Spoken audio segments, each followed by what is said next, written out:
welcome back to another episode of Sit and Spin, when me, your host, Joe Royland, returned after an unplanned, lengthy absence. It wasn't my intention to take so much time off, but got sick again, thanks to my son. God love him. And it really took the wind out of my sails and his for the last several weeks. And it was just like so fatiguing. It was just all up in my sinuses and everything. So fatiguing that it really took like everything in me just to be able to get out of bed and try to function for the rest of the day. But I'm back, and just in time, because this week actually marks the 5th anniversary of the show. And today, as a matter of fact, although by the time you see this video, it'll actually be tomorrow. And initially, I was a little bummed out, as there hadn't really been too much that had been released this year, at least, that I'd been really excited about, and I was hoping to have something really cool to talk about for the 5th anniversary show. Well, rather serendipitously, enter a text from my very good friend, Mr. Gino Ames, who asked me if I'd checked out the latest album from Michael Schenker, which had just come out the weekend before. Now, aside from being one of my best buds, Gino was a big inspiration for the show, and big inspiration in general is a lot of things for my life, because it was shortly after appearing as a guest on his show and his page, The Riff of the Day, that I decided, hey, I can do something like this myself. And because I'd been wanting to do a podcast and just couldn't seem to get that off the ground, but I figured, hey, I could do this video show. This is easy enough to do. And so I had been doing the show on this very day, on this very night, right around this very time that I'm recording this show.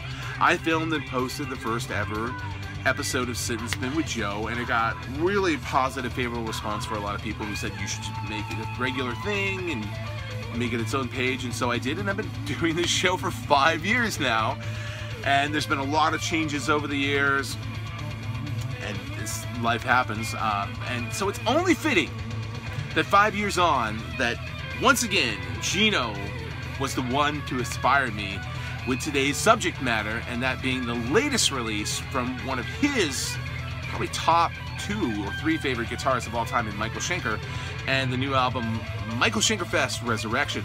Now, Michael Schenker, if you're unfamiliar with him, is legendary German guitar player who's the younger brother of Rudolf Schenker of the Scorpions, founding member of the Scorpions. And Michael got his start professionally in the biz, being a member of that band, playing on their early albums before being asked and eventually joining the British hard rock band UFO. And it was in that band that Schenker really made a name for himself in his guitar playing, as well as making a name for UFO, playing on such classic albums by them as Phenomena, Force It, No Heavy Petting, Lights Out, Obsession, and the live outing Strangers in the Night, which is one of the greatest live records ever by anybody. And in 1979, after leaving UFO, Schenker briefly returned to the Scorpions and played on their album Love Drive, but left the group midway through the tour and decided, you know, I'm tired of doing what other people want me to do. I'm just gonna form my own band and then call all the shots myself. So he formed the Michael Schenker Group, or MSG for short, as it's often referred to. And over the years, he's used a number of great vocalists and musicians on those records. And vocalists in particular have included Englishman Gary Barden, Graham Bonnet, who had sung with Rainbow and Alcatraz, and he even went so far as to rename the band McAuley Schenker Group in the late 80s, early 90s, when Irishman Robin McAuley came on board as the vocalist for that era and had quite a bit of success then. And following McAuley Schenker's demise, he briefly returned to UFO for their 1995 album Walk on Water, and yet again in 2000 through 2002 for the albums Covenant and Sharks.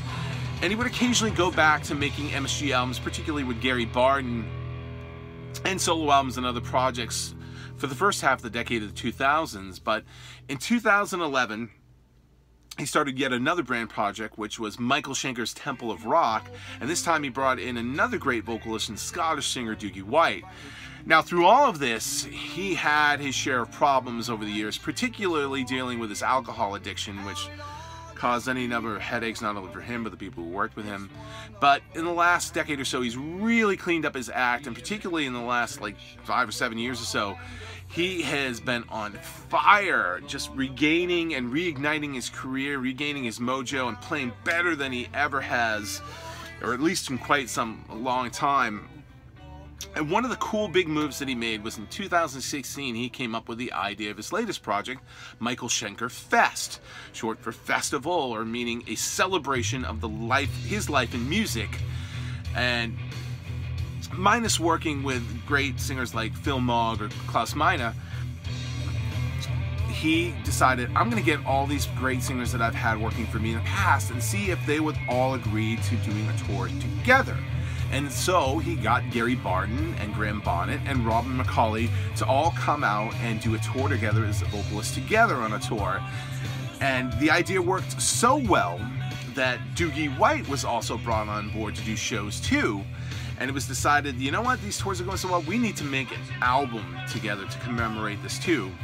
And along with co-producer I should say, Michael Schenker, and Vachon, who also co-wrote a lot of the music for the album together, would make this album featuring 4 singers called Resurrection, which is what we have now.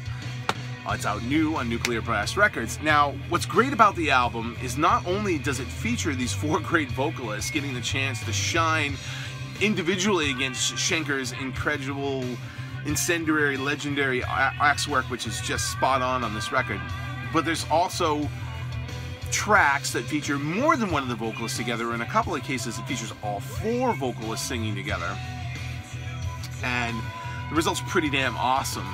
And the backing band that he brought together for this album is also comprised of some heavy hitters in the MSG alumni in bassist Chris Glenn, drummer Ted McKenna, and keyboardist second guitarist Steve Mann, who all contribute to the record with some mighty fine playing on the album. And there's a couple of guest appearances on the album too. Keyboardist Wayne Findlay adds his ivory touches to a couple of tracks, and Kirk Hammett, Metallica guitarist, shows up to do a really tasty guitar duel on the solo to the album's opening cut, which you just heard a minute ago, Heart and Soul, one of my favorite songs of the album.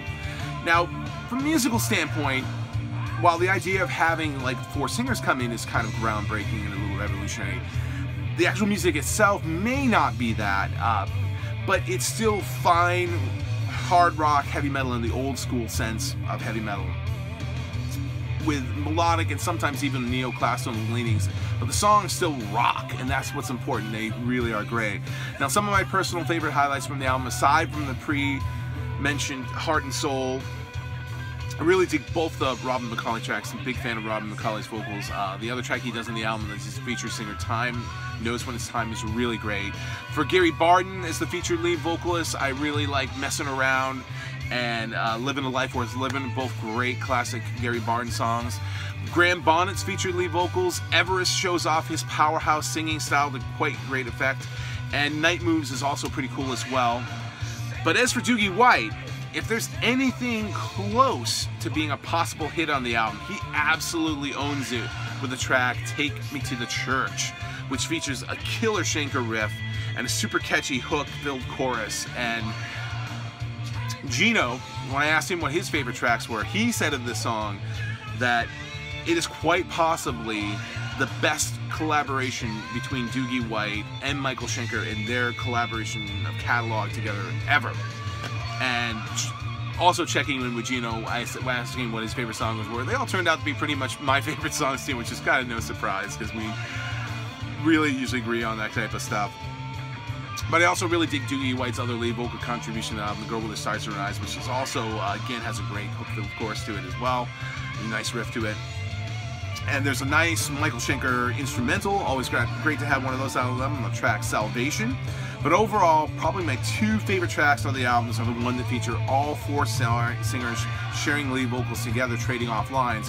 One of those being the track you've been listening to right now, Warrior, which is the album's first single, and great song too. And then the other is the album's closing cut, The Last Supper. And maybe it's the sense of friendly competition between the vocalists. You find out a little bit about that in something I'm going to talk about in a minute.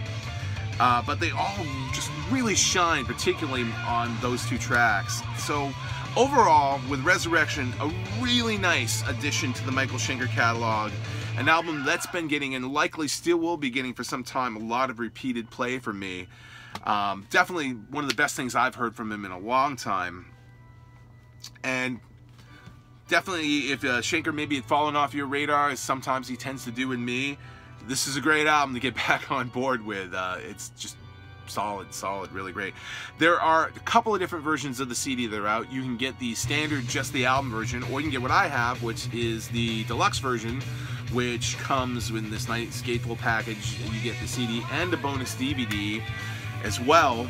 And the DVD has the video for Warrior, a documentary on the making of the album, which is where you can find out what I was talking about with the singers talking about how they all work together and they were like no egos and everybody had their moments to shine, and like I can hit this note and I can hit that note, and they all kind of knew their place and knew how to make it work. There's a great interview with Michael Schenker about all sorts of stuff about the making of the album and just other things in general, and a nice little documentary about the band's tour stop in Tokyo, where they filmed the recent live CD, DVD, and Blu-ray concert film that came out last year, MSG Fest Live in Tokyo. So definitely pick that up as well if you haven't had a chance. I still need to get that myself since I've been really enjoying this album so much. But can't say enough great stuff about Michael Schenker Fest Resurrection. It's out now, get it. Perfect show, perfect album to have for the show, our 5th anniversary show, in honor of the great Gino Ames as well. So thanks for tuning in. Thanks for sticking with us for 5 years, man. Hopefully it won't take as long to get another show out to you. I already have one other thing in the works to review at least.